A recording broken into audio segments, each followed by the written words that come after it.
God's agenda production. I'm here to react on this trending video. Here, Basalo argument whether it was supernatural healing or when was supernatural intervention or my belief on our wall. On your kebe eziokwu bụ na mmụọ na-alụ ọlụ okwukwe onye oya na-azụ ya ka nkọrọ ofe akụkọ if you continue watch that film nti ya reaction na react o nwere otu nwaanyị mma ha bụ true life stories oge nọ na Abuja a woman gara n'ọgbakọ anyị were na-enye testimony were akọ ihe mmụọ mere ya o wee sị nkọsi akụkọ anyị were mụta ihe o wee sị na ya anọgide ya na di ya na-enwe misunderstanding yes multiple times o nwezi mgbe o ruru di ya wee kwakọrọ ngwongwo ya wee kwu na be nna ya sị na ya ma ntị na ya anọgidogo na ọnwa ịtọ na be nna ya o wee wutie kedu ka ya ga-esi wee bezie na ọ na-akparata ya na be nna ya na ya ezughị ori na ya gbara ama na ya gbara n'ilo na ya ma nsọ ala na ya nwụrụ nke ya mere o wee lụta ụbọchị o wee lụta ihe na-esi na nke onye akarịa na wee were ọjị wee jewe n'ebe enyiri nne ya wee sị ya nne ya kpọọ nne ya si ya nna ya ịnọzikwa ịmazikwa na di ya kpọnatara ya for 3 months na ya gbara n'ilo na onwere ihe ada na-asọ nsọ ya mere ya ji wee diza abụọ bụrụ ihe dị etu ebere ya ka ebecha gọcha ọja wee were ọjị ọwarị ya wee tọwadobere nna ya n'enyi ya o wee ruo n'abalị o wee lụọ nlọ wee fụ nna ya nwụrụ anwụ ka nna ya bịa wee jide ya kasị ya adam ya sue ihe ọzọ ya fụtaziri onwe ya na ngwurube di ya ruo na ngwurube di ya nna di ya anwụrụ after some years ka anụchara ya ya dị surprise na nla nwa nna ya wee kpọọ nna ya di ya afọ ọ na-akpọ ya mgbe ọ dị ndụ maasị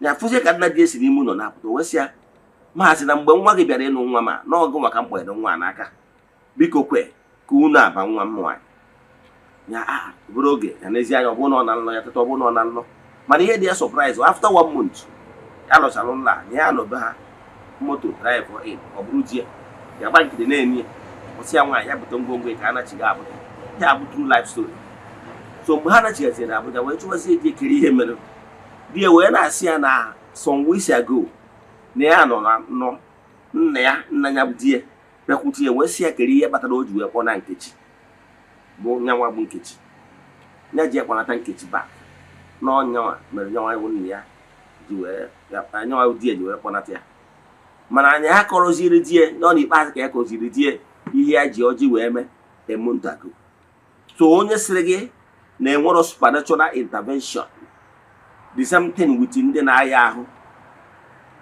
arụ ha gba karịa onye ọbụla dọkịta ike gwụgwuzie dọkịta all of a sudden arụ adịghị respond bụ bido respond ba onye gwara ụnụ ụdị ihe dị etu adịghị eme exist ma na onye a lack the basic knowledge and common sense. Watch that video and learn from it. Thank you. Ọ dị mma iji ọnụ dị mma afọ m bụ Bertrand Obi Nwosu abụ m Chief Consultant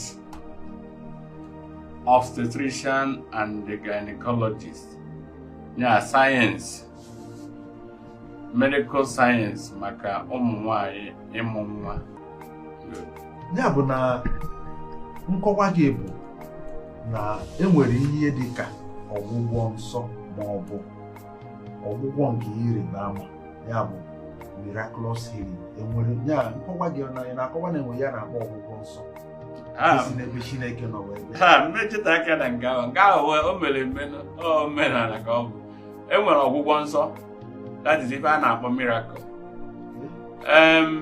miracle nwere etu esi idefine na English not supernatural welcome occurrence that is beyond the natural and the scientific laws.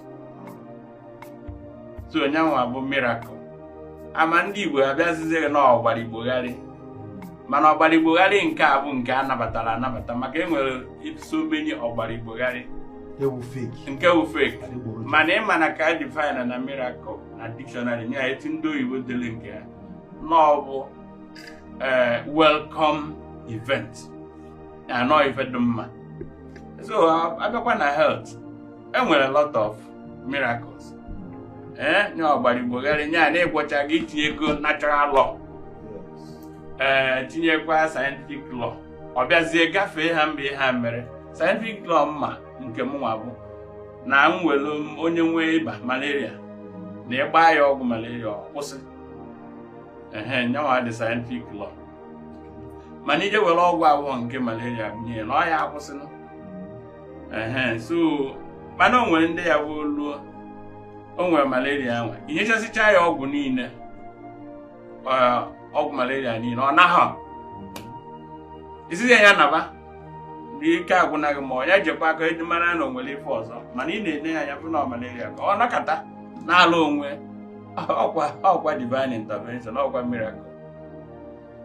Mana ịma na ndị be anyị na ebe ha na-edobe miracle ha bụ nke ikezi a na-eme ka ọ na-afụ n'anya.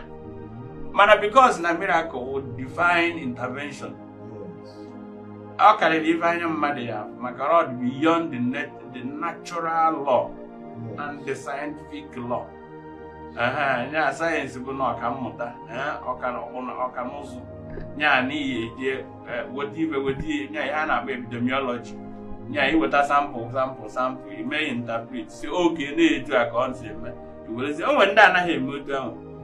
Ife m na-ekwu bụ na enwere a lot of miracles in our work in the medical field.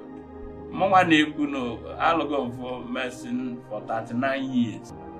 O nwetụgo n'ụlọ ọgwụ gị nke ị na-arụ ma ọ bụ na teaching hospital ebe ị na-arụ ọrụ bụ gọọmenti, ụlọ ọgwụ nke ndị gọọmenti, onwere ka isi efu ọnọdụ ebe iwitness na achọrọ ka agwọ mmadụ fịa arụ ekpe ekpere, ọ bụrụgodị nọ onye arụ adịrọ ma ndị na-enekwu ya, maọbụ na akpọtara onye pastọ maọbụ onye ụkọchukwu maọbụ reverend fada, ifo ka esi ekpe ekpere ibezie word round, ịchọpụta na arụ a na speed of this healing is too much and na ihe a na aka Chineke dị ya, ihe awụọ n'ọma healing.